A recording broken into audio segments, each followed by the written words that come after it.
Hey everybody, it's Jason Blaha with Ice Cream Fitness here. Today I'm going to talk about something a little different than some of my other normal topics, even though they're pretty varied. But hold on, let me give you guys a bicep shot first.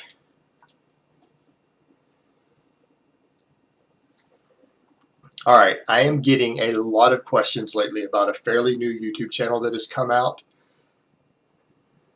by a guy named C.T. Fletcher. And people are asking me about his new Snap City video, which I'm going to link right here and down below for you guys. And people are asking me what I think about this guy. And I know a lot of people are wondering that because I am a science guy. I love exercise science. I love nutritional science. And so people are wondering what I think of this guy. And I think this guy is fucking awesome.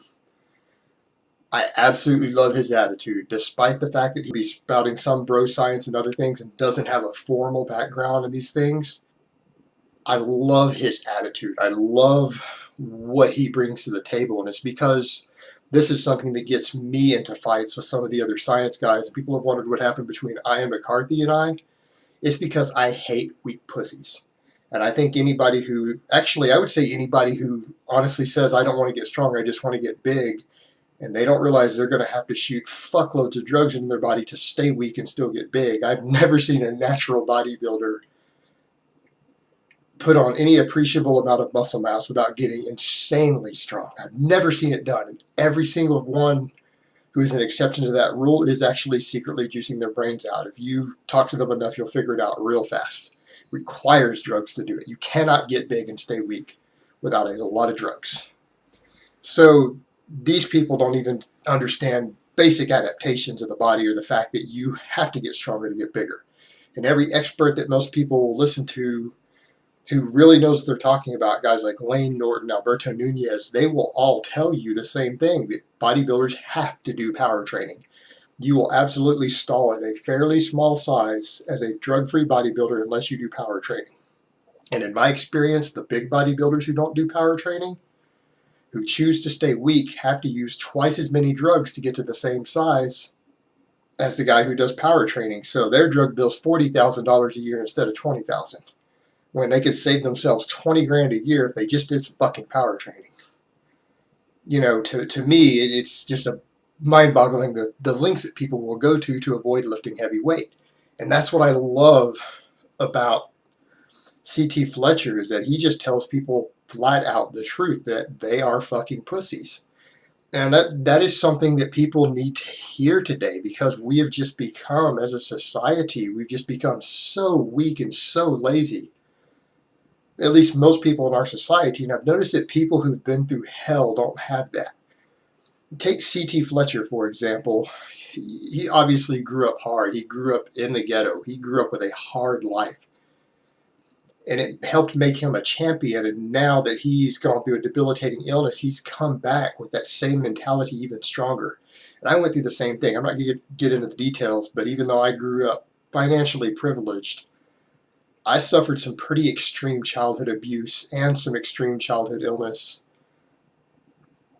yet that drove me to push myself to the limits. And it's the same thing now. I spent a year in bed sick, and I've come back with a passion, and I want my goals so much that there is literally nothing I will not do to achieve my goals. And I'm so focused on it that if right now someone were to tell me in person that I will not reach my goal of a 500-pound bench press, I would probably knock them into next week without even thinking about it before I even realized what I was doing, just because I want my goal that bad and it would piss me off that much. And then, assuming I'm not in prison for it, I would probably think about smashing that person's face in every time I train for the next month as motivation to add 5 more pounds to the bar. And that's the thing that you notice, is that people who've oftentimes had hard lives, they still get this. They have that, almost what I call a warrior instinct still. And people have lost that. And to me, that disappoints me. I want my subscribers and the people that I try to help to reach for extreme goals, to not be afraid of achieving those goals, to try to provide to you guys the knowledge and information you need so that you can achieve something great. Anybody can get into a little bit of shape, but only people who are really driven can do something great. They can do epic, great things with their life, whatever that endeavor is. And that is what I try to instill into my subscribers. So yeah, I set hard standards when I say things like I expect at the end of my 1 year novice program the people to be repping 225 on the bench, repping 315 on the squat, repping 405 on the deadlift for a bodybuilder program. Yeah, those are hard goals. That is pushing people hard. I have high standards, but the average person can do that if they dig in and they're willing to train hard enough. Those are actually achievable goals in that time frame. And I really and truly believe, because I've seen it firsthand, that the genetically average person, that it should not take 3 years for a genetically average male from the time they walk into the gym to deadlift 500 pounds, and it should not take a genetically average female a full 3 years to hit up to a 300-pound deadlift, or at least a 275 to 300 pound. Those are absolutely achievable for people who are willing to bust their ass, train hard, and on a proper program. And to me, I just hate seeing people fall short of their potential. When I see someone who has the potential and they say that they want something and they're not achieving it, it just kills me inside. It demotivates me. So yeah, I do have high standards, and I try to push people who come to me for advice, push them to their limits. It's the same thing even if their goals are something like weight loss. Someone tells me I'm 320 pounds and struggling to lose weight. I look at that person and I tell them that they can get down to 160 pounds. They can lose 50% of their body weight if they want it bad enough. That I believe in them because I've seen it done. It can be done.